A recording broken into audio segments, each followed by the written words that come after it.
Thank you very much, dear friends. It is a great privilege for me to be here and, Mr. President, to receive the Czech and Slovak Transatlantic Award. 6 years ago, you, Mr. President, dear Petr, received the same award. And today I am deeply honored to join your ranks, together with my dear friend, Prime Minister Mette Frederiksen. I am also deeply honored to follow in the steps of great personalities who have been awarded this prize. And indeed, the late Madeleine Albright. She was a proud daughter of this beautiful city and country. She was chased out by the Nazis and then by the Soviets. She found her new home on the other side of the Atlantic. She became the first woman who served as US Secretary of State. America gave her freedom, and she dedicated her entire life to restoring and protecting freedom in her beloved Europe. And I think her story is symbolic for the story of our transatlantic partnership.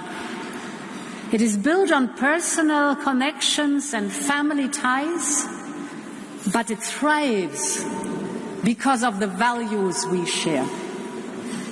And this is also my personal experience of the transatlantic bonds. I remember very well June 2014. Indeed, at that time I was defense minister in Germany, when the Iraqi city of Mosul fell to the so-called Islamic State, when terror shook our societies. We teamed up with our friends in the United States and Canada. Together we pledged that we would do everything in our power to defeat this threat to our common way of life. And that's what we did over years, regardless of the political colors in power on both sides of the Atlantic. And I remember early 2017. The Trump administration had just taken office. Jim Mattis, whom I had never met before, was now the Secretary of Defense in the Pentagon.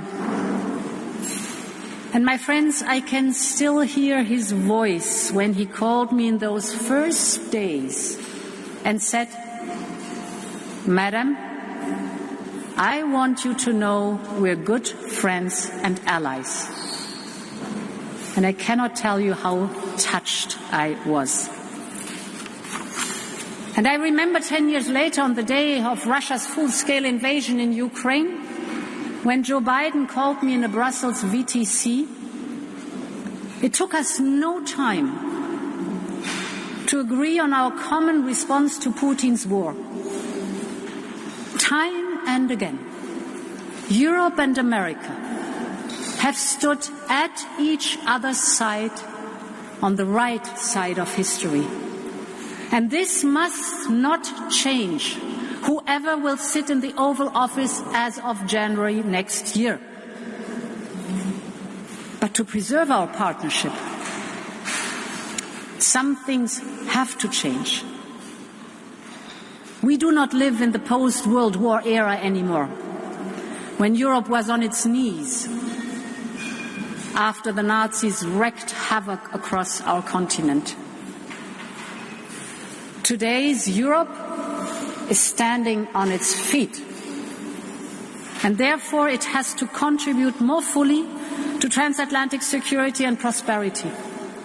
This is in our mutual interest. On both sides of the Atlantic, we share an interest in Europe taking greater responsibility for our own security.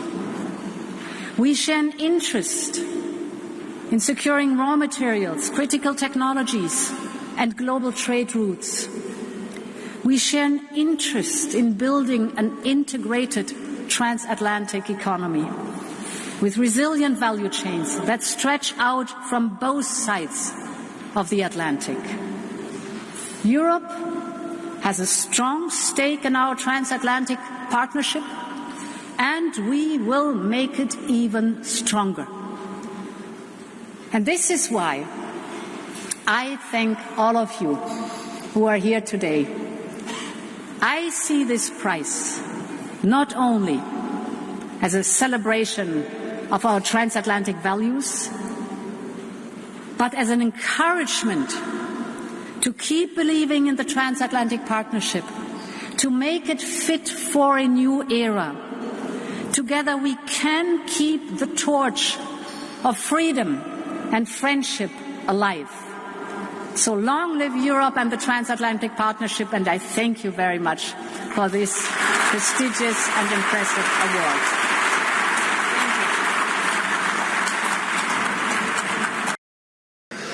And then you can give the speech. Okay? Get the award first. Okay, all of you. Thank you so much.